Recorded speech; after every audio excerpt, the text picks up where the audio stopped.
Hello everybody, this is Ben Masachi again, and today we are going to talk about the episodes of James chapter 1. We will continue our series about God. I'm sorry that I didn't upload any videos in a while. I was quite busy this previous week, so I did not have time to produce and upload any new videos. But let's rectify that by the video about James 1. So we'll continue as usual by reading the entire chapter and then make a bit of commentary. Not exactly verse by verse, but a short commentary. And the focus will be God and a little bit about the theory known as British Israel, because that's one of the main chapters that gives me an opportunity to do so, as you will see just as I begin to read the chapter. Okay, so let's begin. James, I'm reading from the NIV version, by the way. James, a servant of God and of the Lord Jesus Christ, to the 12 tribes scattered among the nations, greetings. Consider it pure joy, my brothers and sisters, whenever you face trials of many kinds, because you know that the testing of your faith produces perseverance. Let perseverance finish its work so that you may mature and complete, not lacking anything. If any of you lacks wisdom, you should ask God, who gives generously to all without finding fault, and it will be given to you. But when you ask, you must believe and not doubt, because the one who doubts is like a wave of the sea, blown and tossed by the wind. That person should not expect to receive anything from the Lord. Such a person is double-minded and unstable in all they do. Believers in humble circumstances ought to take pride in their high position, but the rich should take pride in their humiliation, since they will pass away like a wild flower.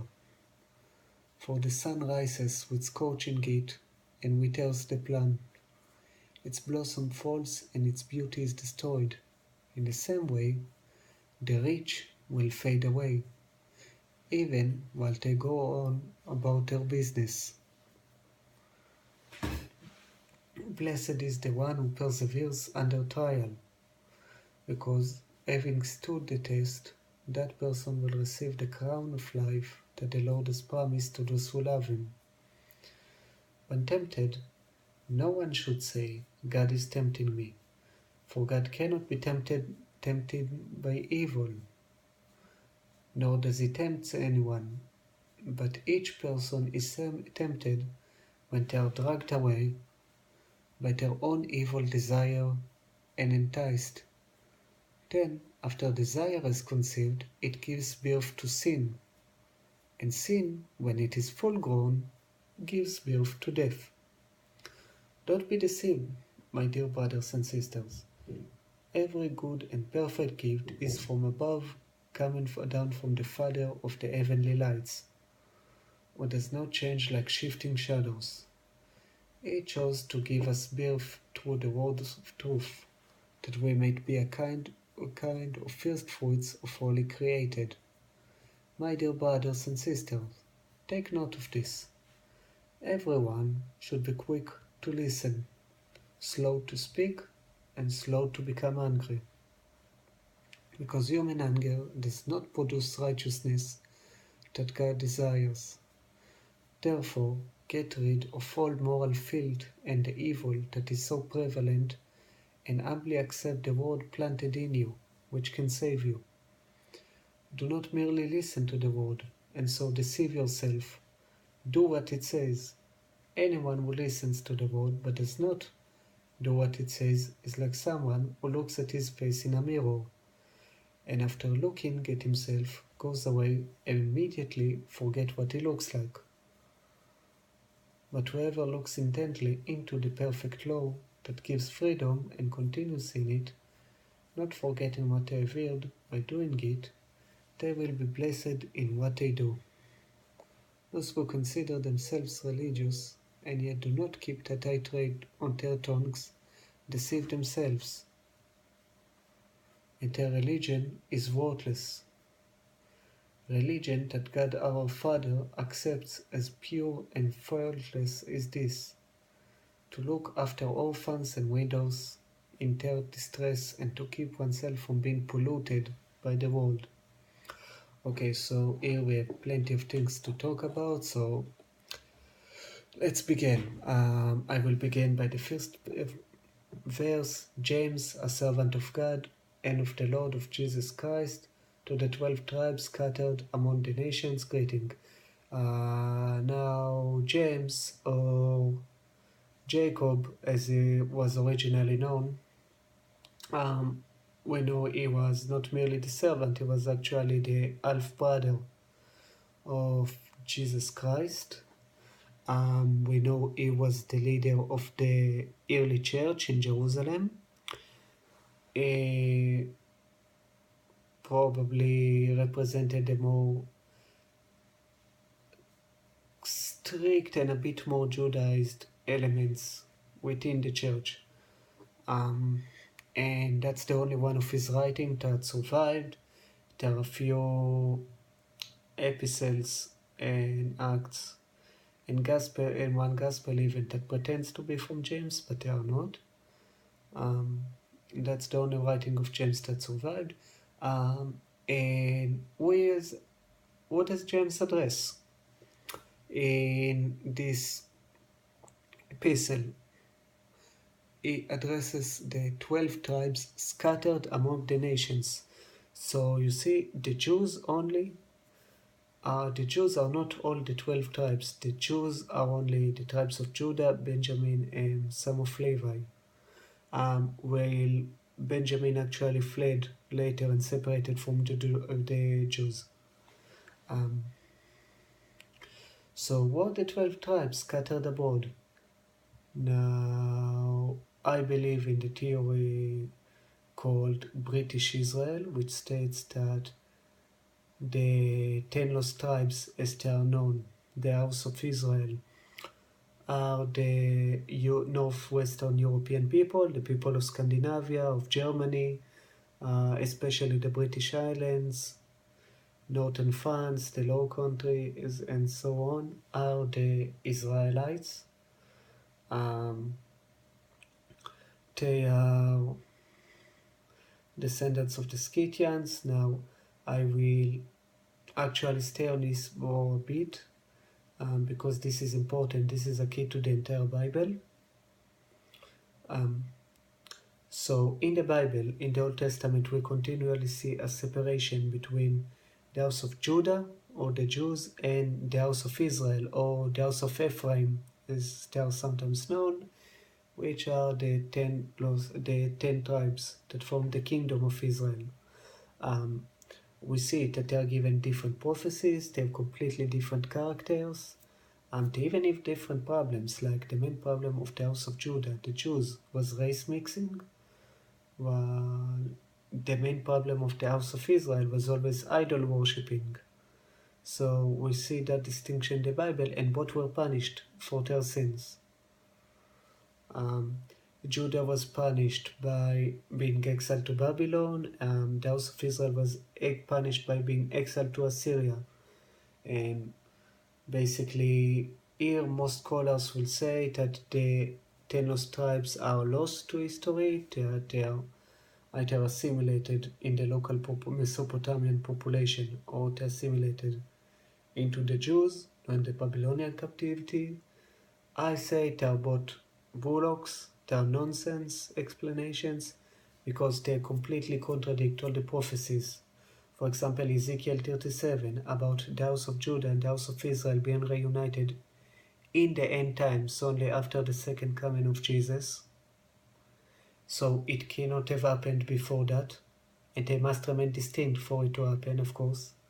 The house of Israel must still exist in some form.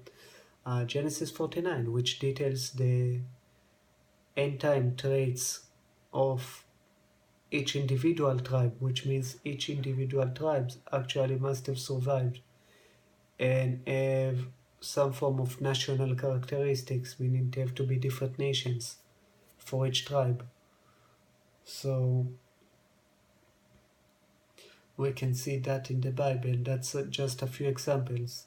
Um, of course, Isaiah, I think 49, which tells us to look for the 10 lost tribes in the islands in the sea, in the ends of the world, meaning Britain and Scandinavia, which the ancient Greeks thought was actually an island.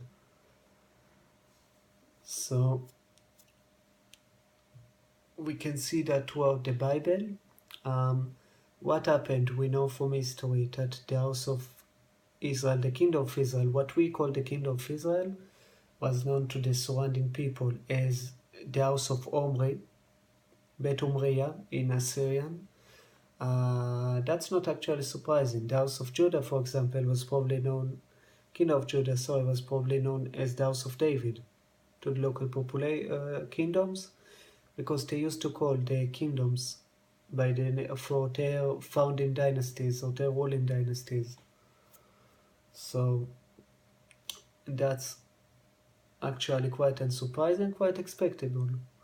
Um, but what we know in Assyrian, sometimes the O can be replaced by K, so they were called Bet Kumriya or the House of Kumri.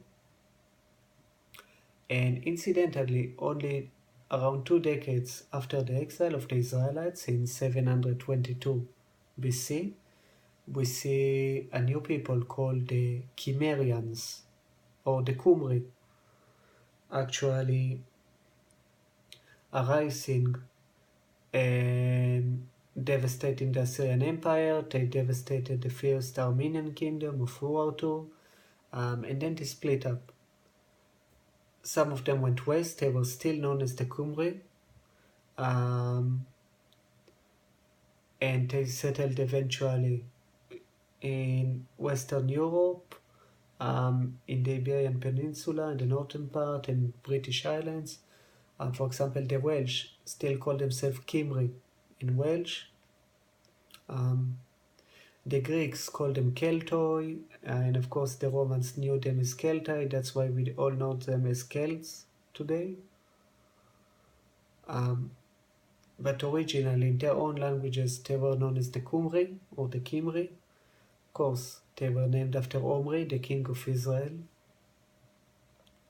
They even preserved the ancient religion of Jeroboam in the system of Druidism, which is an exact copy of the system described in the Bible that Jeroboam implemented, which was a sin and idolatry. The other branch went north. It's actually described in one of the external book, the deuterocanonical books, which alternately called Second Esdras or Fourth Esdras, which can be completely confusing sometimes when you look for the book. But it's actually described there that they went north. They wanted to go to Arzaret, which is a land that was described as not inhabited by any humans before, and that it takes 1 year to get there from the locations of the exile of the house of Israel, of the 10 tribes. And we know that they eventually crossed the Caucasus and they settled in all the area between Siberia and the western borders of China, all the way until Moldova and southern Ukraine. This bunch was known as the Scythians to the Greeks. The Greeks mentioned things like that they avoid pork. They did not mix with strangers, and they actually had the death penalty for everyone who partook in any foreign festivals or foreign customs. Just as one curiosity, they were the one to invent the pens. So we can thank them all for being able to wear pants and not togas, thanks to the Scythians. They probably invented the haggis as well, not the Scots. Anyway, if you will ask any secular historian of the period, he will be able to tell you that those Scythians became what we know today as the Germanic people, meaning the people of Scandinavia, the people of course, Germany, the Low Countries, the Anglo-Saxons, which are actually named after Isaac. Main Isaac, they drop the I, like they do sometimes in Hebrew. Um, they just drop the I, they became Zach. Then Saka, Sakasuna means sons of Isaac. And from Sakasuna, Saxa, and of course Saxon. Okay, so those are the 10 tribes of Israel, and we can actually learn it from also from James, because in the 4th chapter James mentioned internal war between the different Israelite tribes, and we know that during his time was the height of what we know as the Pax Romana, or the Roman peace, and the only areas where war still occurred frequently was the Persian Empire, which was the tribe of Ephraim before they were exiled again and became the Saxons, um, and the British Islands. The revolt of Boudica actually occurred only a few years before the episode was written. The famous revolt of Boudica, the queen of the Iceni, that burned London, or Londinium as it was known then. So that's a side note, that's a key to the entire Bible. Um, that's the only way to make the Bible actually to have some sense in it. Some of those prophecies that seems to contradict each other. So okay, we delved on it enough. I will have to dedicate an entire series of videos just to that topic. So that's not for now. We delved on it enough. Okay, so back to James. Consider it pure joy, my brothers and sisters, whenever you face trials of many kind, because you know that the testing of your faith produces perseverance. Okay, so we know. Sorry, guys. I'd like to go. Okay, I'll call it a slight detailing on British Israel. I will have to go now. I will make another video on the rest of James in the near future. Okay, so cheers.